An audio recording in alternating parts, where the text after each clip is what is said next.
नमस्कार। शराब घोटाला, पिछले 2 साल से यह शब्द आपने कई बार सुना होगा। 2 साल से बीजेपी की सारी एजेंसीज कई रेड मार चुकी हैं, कई लोगों को गिरफ्तार कर चुकी हैं, लेकिन अभी तक एक भी पैसे का हेरफेर कहीं नहीं मिला, कहीं से एक भी पैसा नहीं मिला। अगर भ्रष्टाचार वाकई हुआ है तो इतने करोड़ों रुपए गए कहां? क्या सारा पैसा हवा में गायब हो गया? सच्चाई यह है कि किसी तरह का कोई भ्रष्टाचार हुआ ही नहीं। अगर होता तो पैसा भी मिलता। ऐसे फर्जी केस में आम आदमी पार्टी के कई नेताओं को इन्होंने अभी तक जेल में रखा हुआ है। किसी के भी खिलाफ कोई सबूत नहीं है, कुछ साबित नहीं हो रहा, खुलेआम गुंडागर्दी चल रही है, किसी को भी पकड़ के जेल में डाल दो।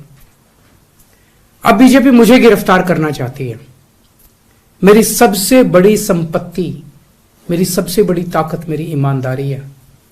झूठे आरोप लगा के, फर्जी सम्मन भेज के ये मुझे बदनाम करना चाहते हैं, मेरी ईमानदारी पे चोट करना चाहते हैं।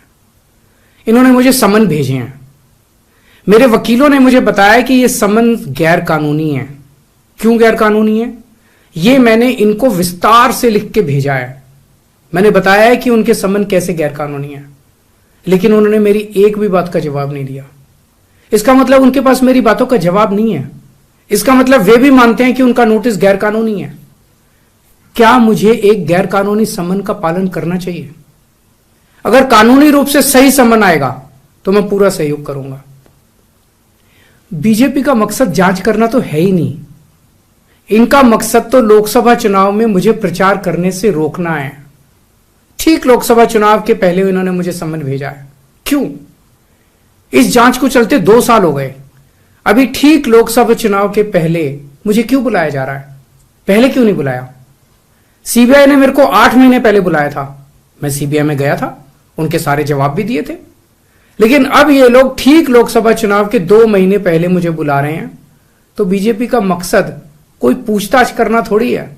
इनका मकसद है पूछताछ के बहाने केजरीवाल को बुला लो और उसे गिरफ्तार कर लो, ताकि मैं लोकसभा चुनाव में प्रचार ना कर पाऊं। आज बीजेपी भ्रष्टाचारियों को नहीं पकड़ रही, बल्कि खुलेआम ईडी और सीबीआई का इस्तेमाल करके दूसरी पार्टियों के नेताओं को तोड़ के बीजेपी में शामिल करवाने का काम किया जा रहा है। एक नहीं, 2 नहीं, कितने उदाहरण हैं जहां किसी पार्टी के नेता के खिलाफ ईडीआई सीबीआई के मामले चल रहे थे या उन पर गंभीर आरोप लगे हुए थे। जैसे ही वो नेता बीजेपी में शामिल हुए, उनके सारे पुराने मामले बंद कर दिए गए या ठंडे बस्ते में डाल दिए गए। तो जो इनकी पार्टी ज्वाइन कर लेता है उसके सारे मामले रफा दफा कर दिए जाते हैं। जो इनकी पार्टी में नहीं जाता वो जेल जाता है। आज मनीष सिसोदिया, संजय सिंह और विजय नायर इसलिए जेल में नहीं है कि उन्होंने भ्रष्टाचार किया है, वो इसलिए जेल में है क्योंकि उन्होंने बीजेपी में शामिल होने से इंकार कर दिया है। आज हम बीजेपी का मुकाबला क्यों कर पा रहे हैं? क्योंकि हमने कोई भ्रष्टाचार नहीं किया। अगर हमने जरा सा भी गलत काम किया होता तो दूसरे भ्रष्टाचारी नेताओं की तरह आज भी हम बीजेपी में शामिल हो चुके होते आज तक। इस तरह देश के ईमानदार नेताओं को जेल में डाल के और भ्रष्टाचारियों को अपनी पार्टी में शामिल करवा के ऐसे तो देश आगे नहीं बढ़ सकता। ये क्या चल रहा है?